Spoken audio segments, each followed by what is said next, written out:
Hello and welcome to the next in our series of mugshots interviews with crime writers.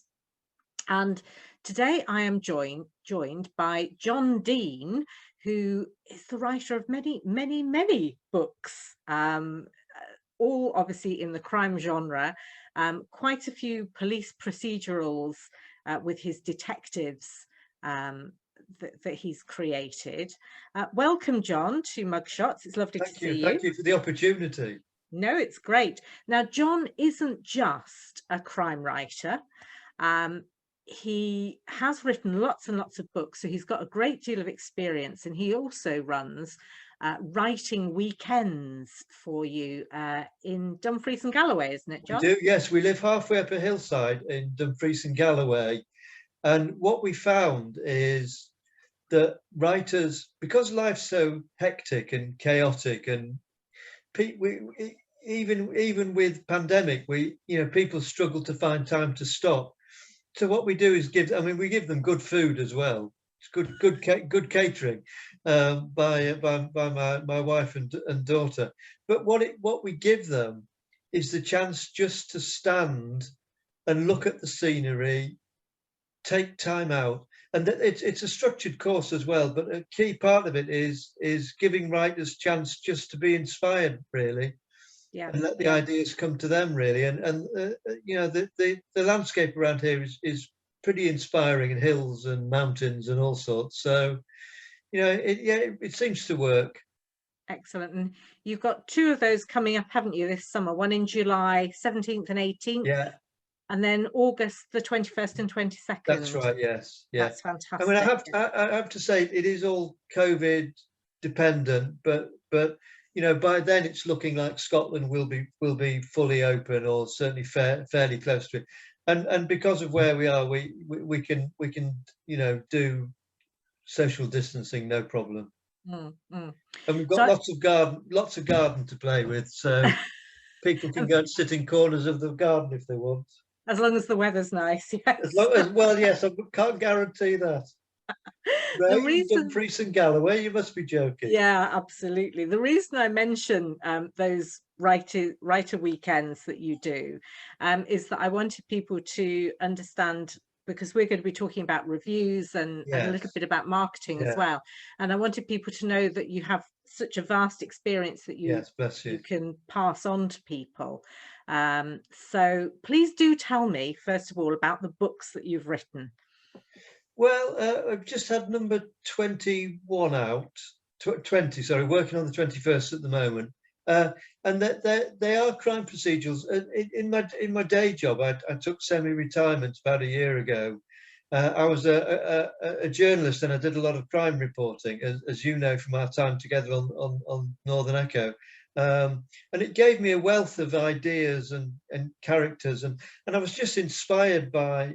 It sounds an odd thing to say, really. I was inspired by crime and what motivates people to commit crime, and how far they'll go to protect what's important to them and to achieve things that they want or whatever. So it just seemed fascinating, really. And although it's crime, it's really about people and their motivations and their relationship. That's what really interests me as a writer. Yeah. But there are two main strands, one of which is the Blizzard novels, all published by the Book Folks, which are set in a fictional northern city, and the other ones are the Jack Harris ones that are set in the North Pennines Valley. Jack Harris, right? Okay. I've read some of the Blizzard ones, but not the Jack Harris ones yet, so I've got them to look forward to. So again, if you enjoy finding an author that you could read an awful lot of books about and various different series, all the books are underneath the videos here, or alternatively in the podcast notes as well. If you're listening to the podcast, that's where they will be. So you can find your books on Amazon. Is that right, John?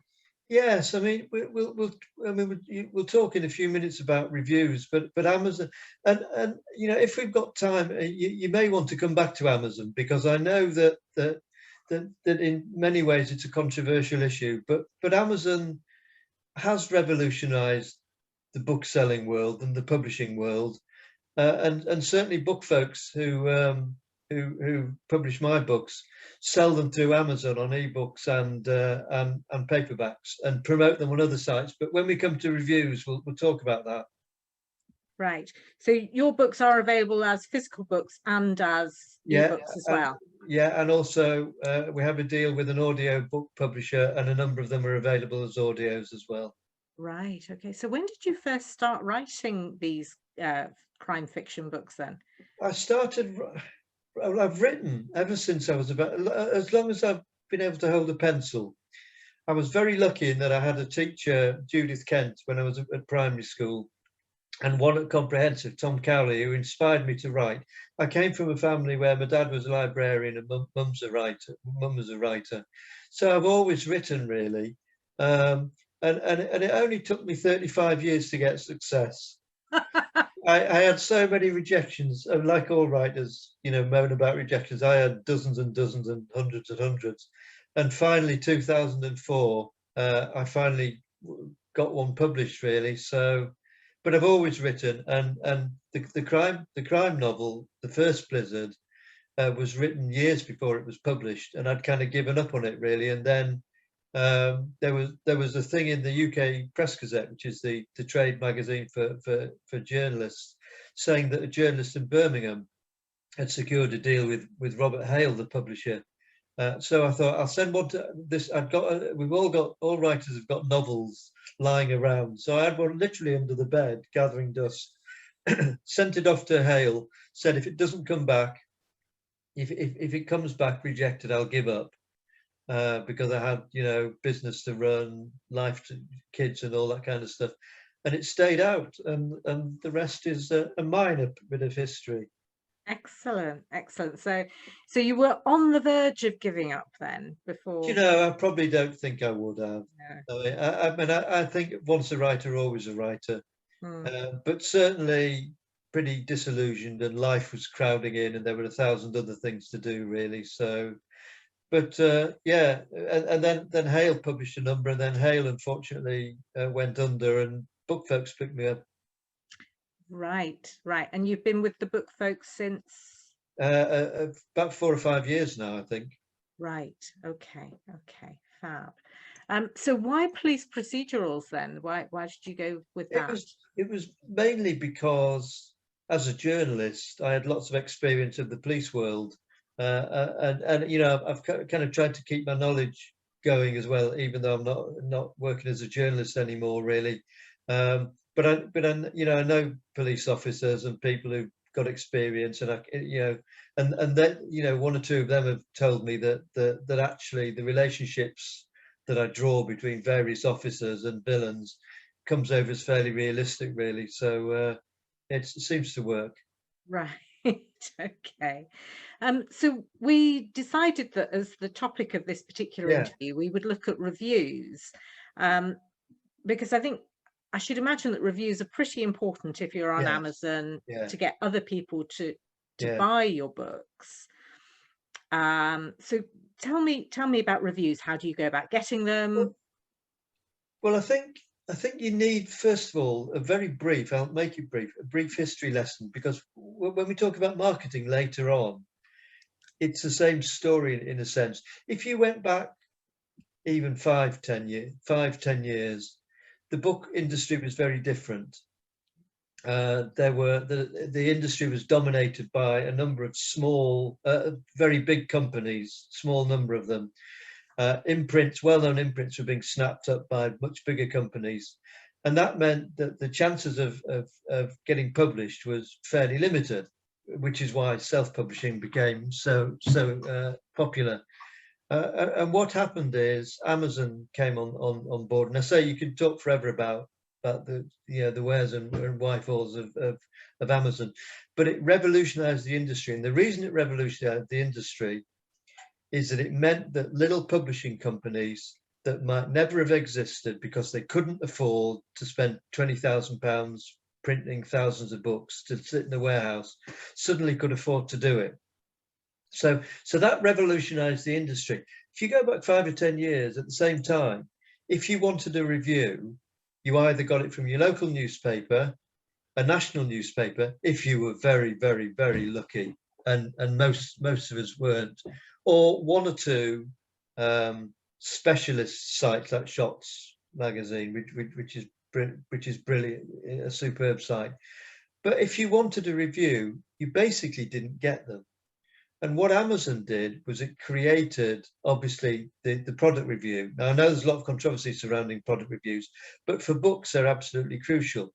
And suddenly everybody was able to review you. And they are absolutely crucial. But I mean, I always say that reviews fall into three categories. One of which the people who give you 5 stars and say that you're brilliant.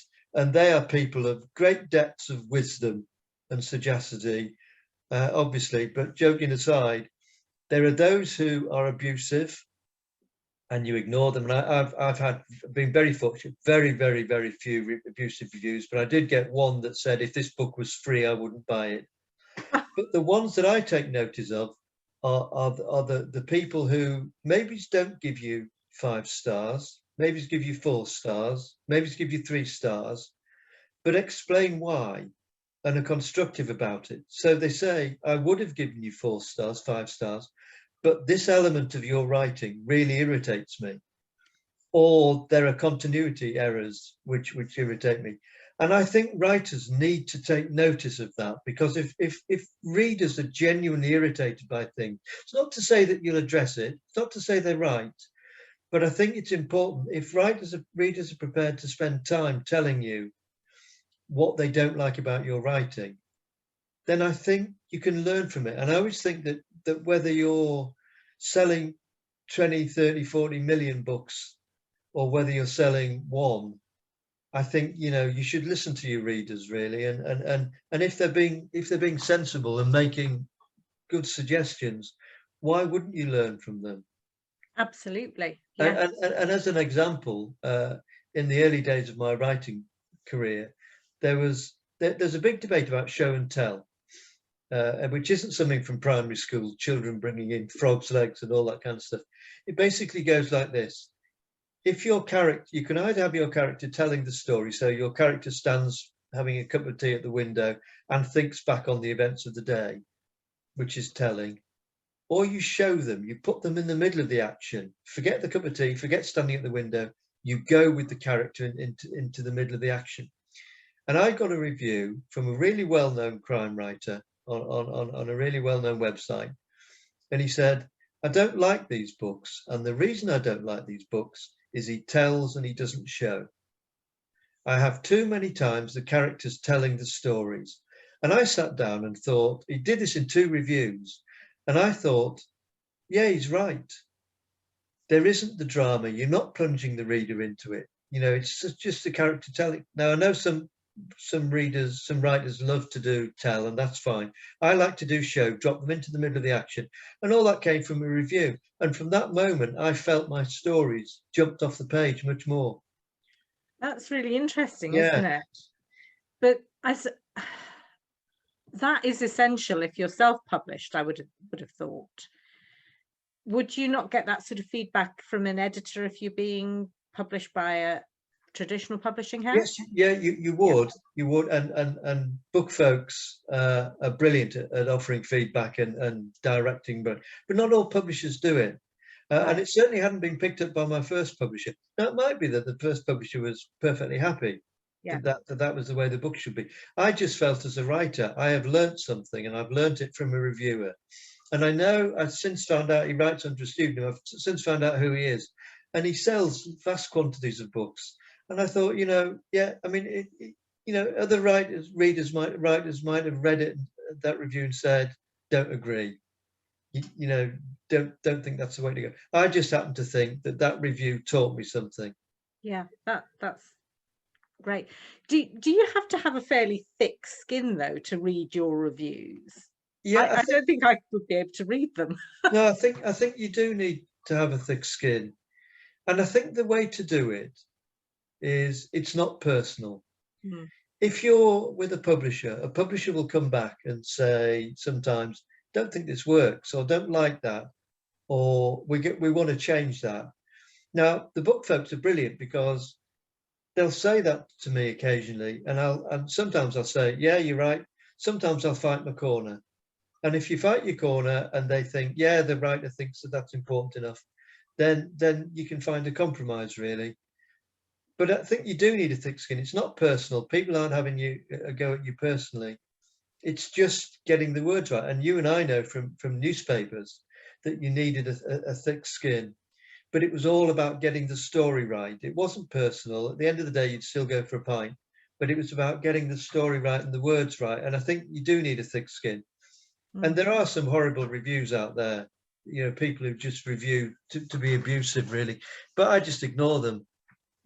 Yeah, absolutely. It's like social media. When we come on to talk about marketing, social media, you just have to, I mean, it's easy to say, and I've been lucky, but you just have to just roll with it, really.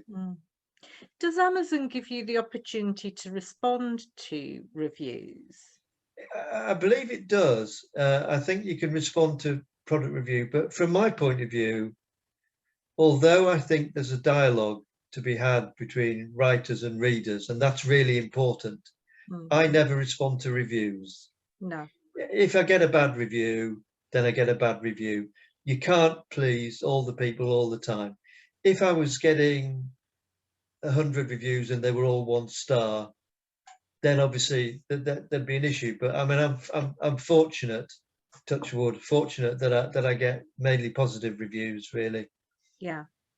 But I wouldn't get involved in a debate over a review with the reader. No, absolutely. Because, not every book is for every person. So not everyone's going to like what you've written or even the story that you've written. And what I've just said about show and tell, there will be writers who may be listening to this who will say, he's talking complete cobblers. I like doing tell. I think he's wrong about show, or it works for him, but tell works for me. And it's different. It's horses for courses, really. Yeah. And I think if you set out to keep everyone happy, then I don't think it works, really. I think at the end of the day, yes, we can talk about reviews and learning things from reviews, etc. But at the end of the day, you're the writer, and it's up to you how you play it, really. But I think you take on board constructive advice. Yeah. So as a reader of a book, we obviously know that reviews are bound to be important to all, whether they're good, bad, or indifferent. Obviously, we've got Amazon. Where else can we leave a review of a book?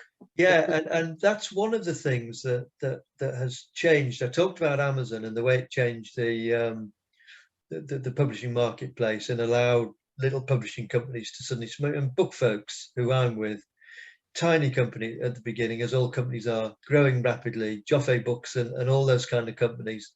And at the same time, there have been the growth of sites like Goodreads and BookBub and Book Hippo, which recommend books, give people chance to put, some of them give people a chance to put ratings on, some of them give people, like Goodreads, give people a chance to put reviews on, really. So the opportunities are out there, really. Right. And should readers be leaving reviews?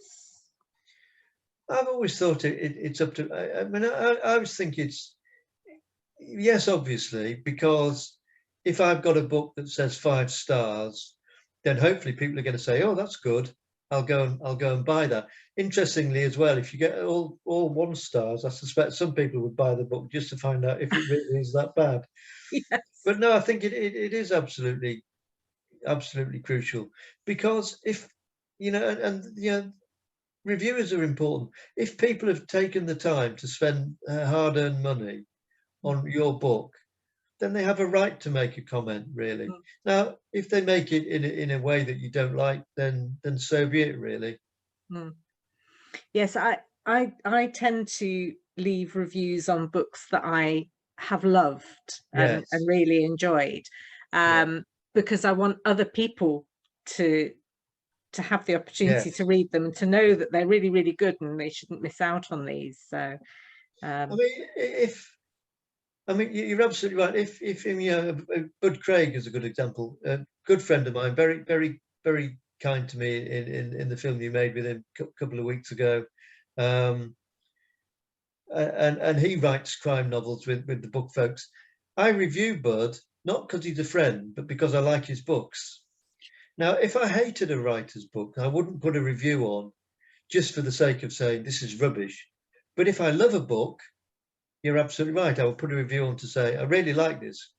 Go buy it. Yeah, I get quite boring on some of my social media as well. I start sort of posting things saying, oh, you should really read this. Yeah. And encouraging my friends Yeah. to read books as well. So yeah. So reviews are really good. Do you use those reviews then in your marketing? Yes, I do. I mean, I think the crucial thing is that, and I mentioned earlier, whether you're in a funny way. I mean, I know writing is hard and all the time and effort and blood, sweat and tears that goes into it, and the work of publishers and writers, etc. But in a funny way, writing the book, producing the book, that's the easy bit. Yeah. The difficult bit is getting people to read it. And anyone who's gone on Amazon or Goodreads or BookBub or Bookkeeper, any of these, will see that there are, I mean, it's not an exaggeration, there are millions of books out there, hundreds and hundreds of thousands, into the millions. And the battle is to get your book kind of scrabbling over everyone else and climbing towards the top, because the higher you get, the higher ratings you get, the more books you sell. And, Yeah. and it is dog eat dog out there, really. So I think whether you're selling 20 million books or whether you're selling one, you have to do the marketing. You have to do the work. You have to put yourself out there. But the thing I would say, I was thinking a lot about this. This is my big tip on marketing. If you spend all your time putting out posts on Facebook and Instagram and Pinterest and Twitter and wherever you want to put it, saying me, read my book, I think the reader very soon gets irritated. I think you have, and I was always taught in terms of marketing, you have to give something back. So I will do, even though I get paid to teach writers and edit manuscripts and run courses or whatever, I will do lots of free blogs with lots of handy hints, lots of my take on writing, so that every so often, people will get to know my name, yes, but every so often they'll let me get away with putting one out that says, my book's got 100 reviews, go buy it. If I did every time, they'd say, yeah, stop selling at me. Yeah. Yeah, but if absolutely. they think, I learned something from what he said, or I found it really interesting, that the blog he wrote a couple of weeks ago, then I think they'll say, yeah, I don't mind him selling the odd one at me. Yeah, absolutely. So are you on all the social media platforms then? Mainly Twitter. I mean, I love Facebook, Twitter as well, and Facebook. I should be on Instagram, but I'm not. But I love the way you can link communities, and I love the networking. And I know social media has detractors and there are horrible people out there, really. But, if you get it right, you can create networks of people, and writers all over the world can talk to each other and talk to readers. And I think that's a valuable thing, really. And if at the end of the day they say, he talks a bit of common sense, I'll go buy his book, then that's brilliant. Absolutely. Yeah. So is Twitter and building those networks important for new writers and self-published writers? Can they connect with more experienced writers like you on Twitter? Yeah, absolutely. And if you go on, certainly Facebook, there are all sorts of groups. There's the Crime Writers Association, Book Chat, I think it's called. There's UK Crime Club, and there's all these. I mean, Tall Tales are on a number of them, I know. And they are gatherings of writers and readers, and they can have the conversations or not have the conversations as they choose, really. But it creates the network, really, and it gets the word out there, and it gets a network, really. And particularly if you're self-published and you don't have the contacts, it's a brilliant way to get help, really. And if you go on some of these sites, occasionally people say, I've got this problem with my writing, can someone help? And they'll get loads of comments and advice and everything, really. Yeah, yeah. So it's quite My useful. daughter's a writer, and she's on, I think, WhatsApp, in a WhatsApp group, and that's mainly young people writing fan fiction. And they're so, I did the dad thing right at the beginning when she's grown up now, but right at the beginning said, be careful, there are horrible people out there. Make sure you're not talking to a man in his underpants and a gabardine, and all that kind of stuff. But That's the crime writer in you coming out that's, there. that's right. But her experience has been that they are generous, and people offer advice freely and talk to each other freely. So I think if you're a new writer or self-published writer, you've got to get out there. Yeah, yeah, yeah. Because there are millions of books, like I said, on Amazon alone, and you've got to put the miles in, really, and do the, when we finally get to full lockdown, do the talks, go to libraries and offer your services to local hotels to do writing events and talks or whatever. Just go for it, really, because otherwise people won't know you exist. Yes, yeah.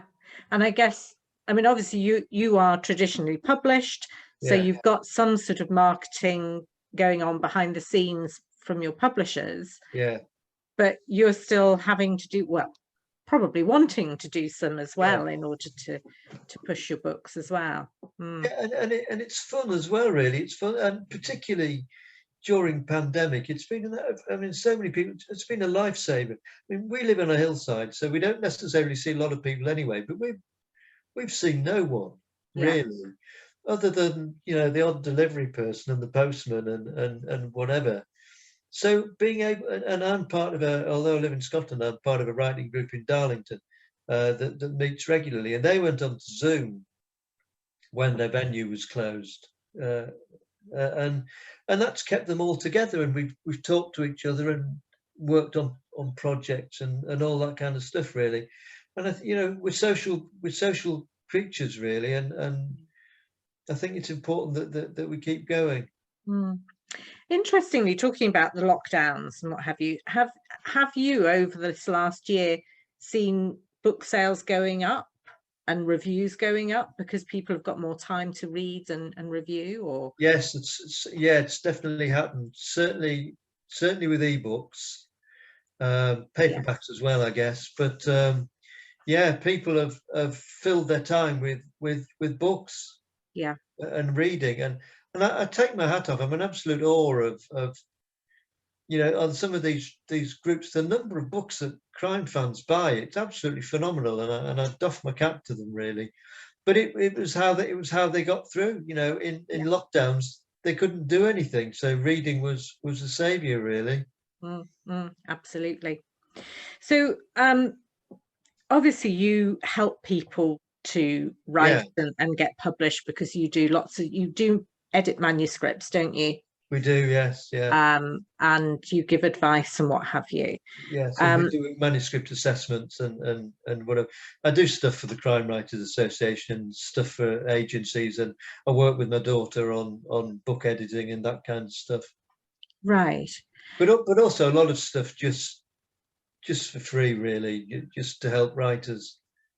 Right. I love this community. The more I Yeah, learn about the yeah, community of crime writers, well, writers generally, I'm sure, there is a real wish to help and rise others up, really, isn't there there? is. Yeah, Yeah, yeah. yeah, Because we all want all of us to be successful. I mean, having said it's dog eat dog, I want every writer I ever work with, to be a bestseller. I think that'd be brilliant. yeah, yeah, absolutely. And also, Absolutely. there are some people out there that denigrate self-publishing. Some of the best, sort of, they're sniffy about it. Some of the best writers out there, some of them not published conventionally, are self-published. So there are some brilliant writers out there. Some writers just take the view, I'll do it myself. Yeah. I don't want to be commercially published. I'll go out there and I'll do my own books and take all the profits. Yes, I can see a good argument for that, in that I'm not sure I'd be brave enough to suffer all the rejections that you went through, I know, yeah. really. I've been teaching writers for 20 years, and some of the best writers I've ever taught never got published. Some of them didn't want to get published. Some of them didn't know how good they were, even though they were told. Right. So there's bags of talent out there, really, and it all should be encouraged. So can I put you on the spot then and ask you who you would recommend in terms of self-published authors? Do you know, I'm not entirely sure who's self-published and who isn't. So I'd be loath to say, really, because I mean, well, let's just talk about authors that you would recommend people to read then. I mean, I would recommend the ones that I would recommend are ones who are commercially published. I mean, Peter James. If you want to see a writer, he does everything well, but a writer for his ability to use detail and the right detail, read Peter James. If you want to read a writer who's a magician at sense of place, read Peter May. I've mentioned Bud Craig. Bud Craig is for all he talked about sense of place. Bud, I think he'll agree, comes to his writing from characters. People are what floats his boat, really. David Pearson with his Irish-based mystery. There are so many great writers. Martin Edwards, I know you've had on. Martin's absolutely brilliant. There's so many great writers out there. Absolutely. So, and interestingly, talking about self-publishing and then traditionally published books, I've just read an American writer's book, The Inheritance Game, which is actually meant for young readers, or not young readers, but sort of teens and up. And she had been self-published beforehand, before this one was picked up, and I was just blown away with that. Now I'm trying desperately to find her other books that she's self-published, to read those as well, to see the progression, which I find fascinating. I think the one, and the reason I was slightly hesitant is because I think she's self-published. I think it's L.J. Ross. Yes. Yeah, and I think she's self-published. And she's one of the most successful crime writers on the planet. Yeah. So there are so many, and what you find as well is, Ian Robinson, he's a book folks writer, he's a good friend of mine. He's absolutely brilliant, and he's an absolutely mesmeric crime writer, former police officer, and you look at it, and when I first read his first book, I thought, how come I didn't know this bloke existed? And I think it's the same. You come across writers and you think, God, this guy or this woman was writing all these years, and I never knew. And that it's a voyage of discovery, really. But isn't that a joy, because you can then go back and read all their back catalogue? Yeah. That's the beauty of Amazon, because backlists can be published, whereas for a publisher previously, a book would go out of print. And it was a big gamble for them to spend 20 grand, 30 grand, or whatever it costs to republish an old book that had gone out of print. But now, with the likes of Amazon, and I would say, bookshops are important and libraries are important, but you can't ignore the fact that Amazon shifts books, and it allows whole backlists to be republished. And I think that's important. And you're quite right. It also allows people who haven't got a publishing deal to put books out there and be read, and to become really successful, because you're right, there are lots of people out there who are very successful with their self-publishing books. And publishers, commercial publishers, keep an eye on self-publishing. They keep an eye on the ones that sell, and the ones that are making a splash, and the ones that are getting the positive reviews. So there will be examples out there of writers who've been offered contract. Now, it might be that they say, actually, I'm doing fairly well self-published as it is, thank you very much. But, there will be cases out there of writers who've been snapped up, really. Yeah. Now, I mean, obviously, you do editing and manuscripts and coach writers as well. I've been talking to various different people with different ideas about editing. Yeah. Would you say that you should always send off a manuscript to an independent editor, or, if you're not published? Not necessarily, but Right. what I think you should do, I mean, by all means, I'm always going to say that, aren't I? Yes, by all means, send it. But I think as long as the manuscript, when it leaves you, is in as good a condition as it can be, and as long as you've been fairly brutal with yourself, does the plot work? Have I put enough information in? Have I put too little information in? Does the dialogue sound like two wooden tops talking to each other as opposed to real people? As long as you do, is the grammar right? Is the spelling right? I think, as long as it's as good as it can be, then that's fine, and then send it off and let it take its chance, really. But if you're self-publishing, I would certainly recommend, because the commercial publisher will do a lot of the work, and they'll do the editing, and they'll come back with comments, and it'll be very much a collaborative.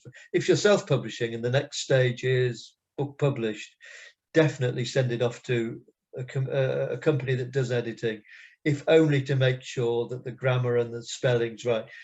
We do quite a bit of editing.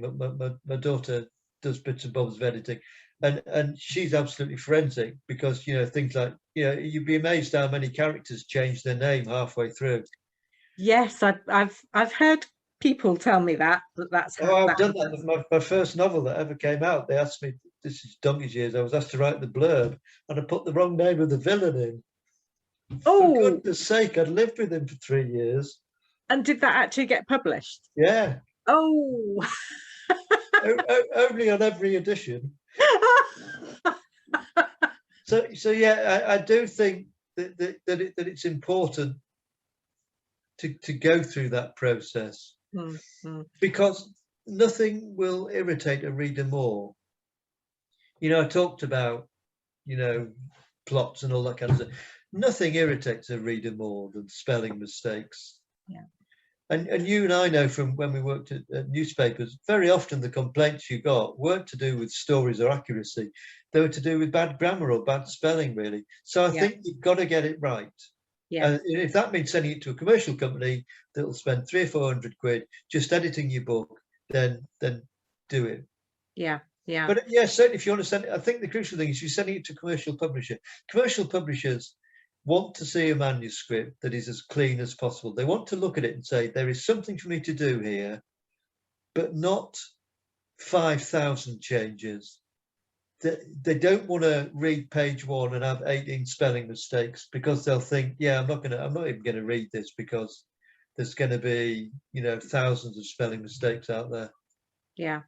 And you're absolutely right. It does put you off. I think if you pick up a book and in the first few pages there are lots and lots of spelling mistakes, or things that aren't unraveling the way you want them, you expect them to, it's very easy to put a book down, isn't it, and just not bother.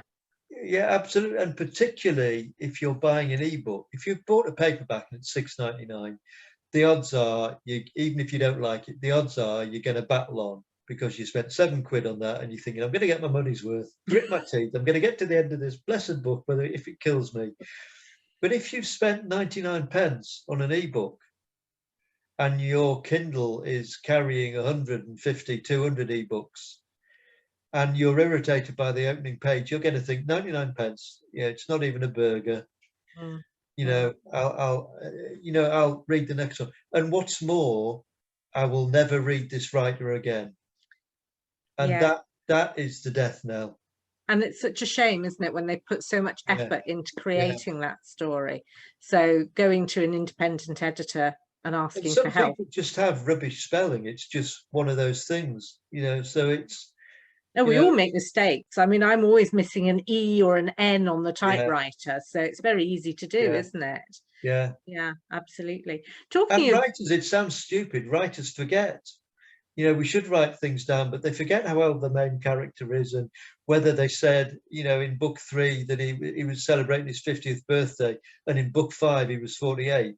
So it's kind of important that somebody somewhere keeps an eye on the continuity. Yeah, absolutely. Yeah, definitely. So just talking about the 99 pence book thing, because going back to marketing again, is that a good marketing tool? Or, I mean, how can you sell a book for 99 pence when you've spent, I don't know, 9 months to a year working on it? I mean, it's about volume. I mean, I know I've talked a lot about Amazon, and we could talk about bookshops and etc. But with Amazon, if you don't sell 20, 30, 40,000 copies, you're going to be way down the bestsellers list. You're not going to feature really. So I think it's important. That's why coming back to talking about reviews and everything, it's important. Any tool you've got in your arsenal, you need to use them all really to get the books going, because 99 pence, you're absolutely right. To get a book for 99 pence, that's a hell of a deal. So from a publisher's point of view, from a writer's point of view, you need to sell tens of thousands of books really. Yeah. And it comes back, that's why they all say all publicity is good publicity. Even that reviewer that said if this book was free I wouldn't buy it, I hope somebody thought it can't be that bad and bought it. I mean, maybe they thought it was, perhaps they wasted their 99 pence as well, but it's another sale. You've got to be out there. Right. Oh, that's really interesting. One of the big challenges for self-published authors is finance, because with commercial publishers they can go onto Amazon and get sponsored deals, and go onto sites and get sponsored deals and spend money and get them promoted. If you're a self-published writer, the odds are you don't have that kind of money really, and that makes life even more difficult. Yeah. But a 99 pence book might be picked up and lead to good positive reviews. Yeah. Right. Well, I shall make sure I leave lots of reviews in future as I read. So, well, that's brilliant. Thank you very much, John, for coming and talking to me about your books and your editing work, and also giving us lots of advice on reviews and marketing as well. That's really, really fantastic and very helpful, I'm sure, to everyone. So thank you very much, everyone, for joining us and listening in to our chat. Don't forget, under here you will find all of links to John's books and John's website, and I might add some details about social media as well in there as well for you to find him. And if you're listening on the podcast, you'll find all that information in the podcast notes again. So thank you very much, everyone, for joining us for this interview with Mugshots and John Dean. Thank you very much for inviting me. Great to chat to you.